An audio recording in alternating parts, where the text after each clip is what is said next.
नमस्कार। 4C supreme law partners के इस नए कानूनी एपिसोड में मैं advocate doctor Ajay Kumar Pandey Supreme Court of India लेकर हाजिर हूं एक नया मुकदमा, बहुत ही ज्वलंत और संवेदनशील विषय पर। आपसे, हमसे, तमाम देश की जनताओं से जुड़ा है यह मुकदमा। हाँ, जैसा कि आप जानते हैं, सुप्रीम कोर्ट में नए भारत के मुख्य न्यायाधीश जस्टिस संजीव खन्ना जी ने अपना कार्यभार संभाल लिया है, लेकिन पहले ही दिन से उनके तेवर तीखे हैं। जनता को समय से उचित तरीके से न्याय मिल सके, इसको वो सुनिश्चित करने में लगे हैं। जो बड़ी पार्टी, जो अच्छी बातें जस्टिस चंद्रचूड़ मुख्य न्यायाधीश भारत के निर्वृतान ex chief justice of India ने जो बड़ी पार्टी शुरू की है, उस कड़ी को आगे बढ़ाते हुए नजर आते हैं जस्टिस संजीव खन्ना। तो जो 3-4 सवाल, ज्वलंत सवाल जस्टिस चंद्रचूड़ छोड़ कर गए, उसमें से एक था बुलडोजिंग का, कि आप बिना किसी पे मुकदमा चलाए, बिना कारण बताए किसी के बीच बिल्डिंग को गिरा देते हैं। दूसरा सवाल था इनकाउंटर का, कि आप किसी पे मुकदमा नहीं चलाते, सीधे उसका इनकाउंटर कर देते हैं। तीसरा सवाल है कि जेल में बरसों से बंद पड़े हुए कैदियों का मुकदमा ही नहीं शुरू हुआ है। उन कैदियों का जो अपनी सजा पूरी कर चुके हैं, लेकिन रिमिशन नहीं मिलने के कारण वो जेल से बाहर नहीं आ रहे हैं। तो ऐसे कई सवाल हैं जो इस वक्त देश को झकझोर रहे हैं। तो उन्हीं में से आज उठाते हैं हम एक सवाल, बुलडोजिंग जस्टिस, जहां पे आप समझते हैं कि न्याय, जनता भी कहीं ना कहीं सरकारी अफसरों या विशेषकर राजनेताओं के इस फैसले से विरोध करती नहीं, लेकिन इस त्वरित न्याय के फैसले से सहमति जताती हुई नजर आती है। लेकिन यह खतरनाक संकेत है, यह डेमोक्रेसी के लोकतंत्र पे एक बड़ा भयंकर प्रहार है। आज तो आप ताली बजा रहे हैं क्योंकि यह किसी और के साथ हो रहा है। क्या पता उस बुलडोजर की नोक, उस बुलडोजर की दिशा कल जब आपके मकान की तरफ बढ़ जाएगी, किसी भी कारण से, किसी भी वक्त वो गिरफ्तारी की हथकड़ी आपकी तरफ बढ़ जाएगी, बिना मुकदमा चलाए वो इनकाउंटर का, पिस्टल का आपकी तरफ घूम जाएगा नाल, तो आप न्याय के लिए आखिर जाएंगे तो कहां जाएंगे? गुहार लगाएंगे तो किससे लगाएंगे? जान बचाएंगे तो कैसे बचाएंगे? तो इन्हीं सवालों पर आज हम जानते हैं कि आखिर सुप्रीम कोर्ट क्यों नाराज है इस नए त्वरित न्याय प्रक्रिया से। क्या अदालतों से जनता का विश्वास उठ चुका है? क्या जनता को ऐसे लगने लगा है कि न्याय उनको सिर्फ पुलिस और अधिकारी दे सकते हैं, पुलिस इनकाउंटर करके और अधिकारी बिल्डिंग को ध्वस्त करके, बुलडोज करके। तो सुप्रीम कोर्ट ने इसी बिंदु पर हाल के अपने एक फैसले में बहुत बड़ी बात कह दी।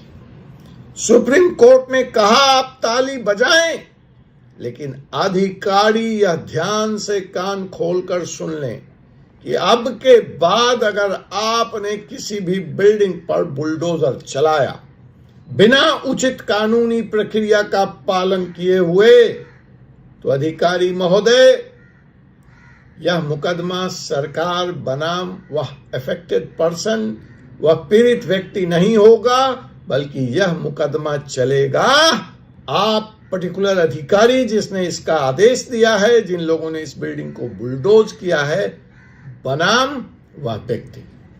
सुप्रीम कोर्ट यहीं पर नहीं रुकता है। सुप्रीम कोर्ट आगे कहता है कि अगर जरूरत पड़ी तो इस कानूनी अवहेलना के लिए उस अधिकारी पर फौजदारी मुकदमा भी दर्ज किया जाएगा और उसके खिलाफ फौजदारी कार्रवाई करके उसको जेल भी भेज दिया जाएगा।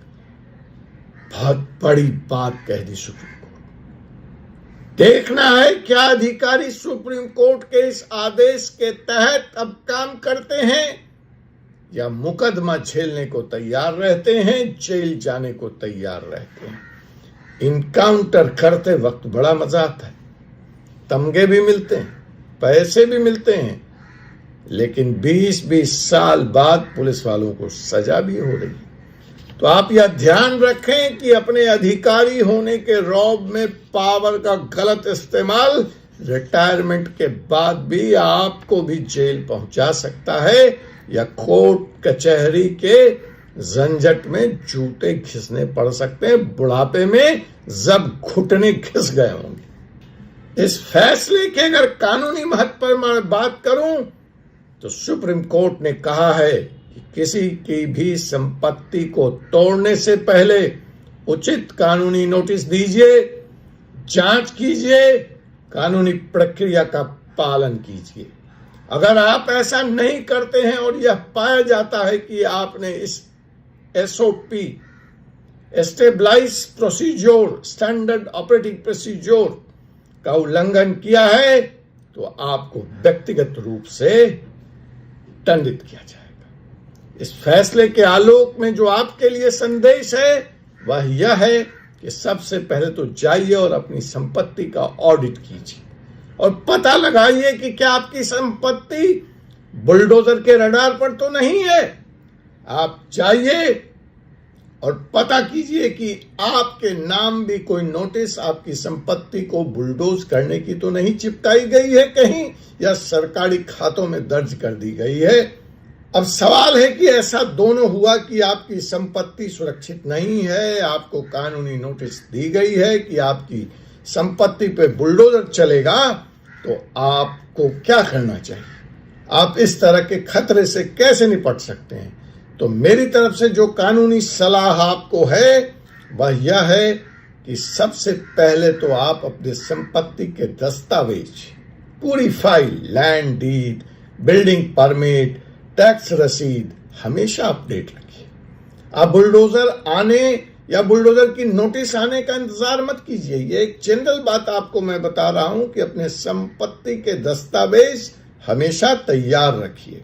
अगर आपको संपत्ति तोड़ने का कोई नोटिस मिलता है तो सबसे पहले आप जाइए और उसकी कानूनी वैधता की जांच कीजिए, और अगर कानूनी रूप से उसमें खामियां हैं, वैध हैं, तो उच्च अधिकारियों की नोटिस में लाइए, लिखित नोटिस में लाइए और तुरंत अदालत की तरफ कूच कीजिए और स्टे ऑर्डर लीजिए स्थानीय अदालत से या हाई कोर्ट से, और जरूर अपने स्थानीय वकील से कानूनी मदद लीजिए। अब इस पूरे संदर्भ में जो जनता का रोल है, जो इस त्वरित न्याय की प्रक्रिया में कहीं ना कहीं गैर कानूनी प्रक्रिया में सरकार के साथ या अधिकारियों के साथ खड़ी आती है, उनके लिए मेरा यह संदेश है कि यह बंदूक की नाल कभी भी आपकी तरफ घूम सकती है, यह हथकड़ी आपकी तरफ घूम सकती है, यह बुलडोजर आपके मकान की तरफ घूम सकता है। तो अगर इस देश में कानून का राज्य नहीं रहा तो उस वक्त आपको भी कोई नहीं बनाएगा। फिलहाल इस वीडियो के माध्यम से मैं आपकी राय भी जानना चाहता हूं और यह जानना चाहता हूं कि क्या सुप्रीम कोर्ट के इस फैसले को आप सही मानते हैं? क्या आप समझते हैं कि सुप्रीम कोर्ट ने जो स्पष्ट चेतावनी अधिकारियों को दी है वो पर्याप्त है और इससे शक्तियों का दुरुपयोग रुकेगा? अगर आप अपनी बात हम तक पहुंचाना चाहते हैं और ऐसे ही विषयों पर और वीडियो देखना चाहते हैं तो आप हमारे चैनल फोर्सेस सुप्रीम लॉ को सब्सक्राइब करें, बेल आइकन बटन दबाएं और अपने कानूनी अधिकार और महत्वपूर्ण विषयों पर जागरूक रहें। अपनी राय हमें कमेंट बॉक्स के माध्यम से अवश्य बताएं। मेरा जो इस एपिसोड के माध्यम से या इस चैनल के माध्यम से जो संदेश है आपको वह यह है कि कानून सबके लिए समान, everybody is equal before law, लेकिन साथ में यह भी ध्यान रखें कि यह कानून वही उसी के लिए है जो अपने अधिकारों के प्रति सजग है और जागरूक है। सुप्रीम कोर्ट ने इस विषय पर अपने फैसले में अधिकारियों की सख्त निंदा की है। ये जो अवैध विध्वंस बुलडोजर चलाने की प्रक्रिया है उस पर गंभीर कार्रवाई की चेतावनी दी है। सुप्रीम कोर्ट जिस मुकदमे की सुनवाई कर रहा था वह भी इत्तेफाकन उसी उत्तर प्रदेश से जहां यह बीमारी, यह रोग बहुत जोर से फैली हुई है, उसी उत्तर प्रदेश के महाराजगंज के जिले से आया है, जहां बिना किसी उचित प्रक्रिया के एक घर को अधिकारियों ने विध्वंस कर दिया। पीड़ित व्यक्ति इस मसले को लेकर सुप्रीम कोर्ट पहुंचा। सुप्रीम कोर्ट ने न सिर्फ अधिकारियों को चिताया, सरकार को गंभीर चेतावनी दी, बल्कि उस व्यक्ति को 25 लाख रुपए का अंतरिम मुआवजा, इंटरिम रिलीफ दिया है। फाइनल मुआवजा शायद करोड़ों में जाए। सुप्रीम कोर्ट अभी इस मामले की सुनवाई कर रहा है। प्रेयर में उस पीड़ित व्यक्ति ने उन अधिकारियों को भी जिम्मेदार ठहराए जाने की मांग की है, उनके खिलाफ विभागीय जांच करने की मांग की है और उनके खिलाफ डिसिप्लिनरी एक्शन की मांग की है। तो चलते चलते मैं यह कह दूं कि अब अगर ऐसी कोई प्रक्रिया में अधिकारी संलिप्त पाया गया तो व्यक्तिगत जिम्मेवारी उसकी सुनिश्चित की जाएगी, उसको सजा मिलेगा, उसको जेल भी जाना पड़ सकता है। आपसे पुनः मुलाकात होगी एक ऐसे ही विषय के साथ अगले एपिसोड में। तब तक के लिए मुझे एडवोकेट डॉक्टर अजय कुमार पांडे को अनुमति दीजिए। जय हिंद, जय भारत। धन्यवाद।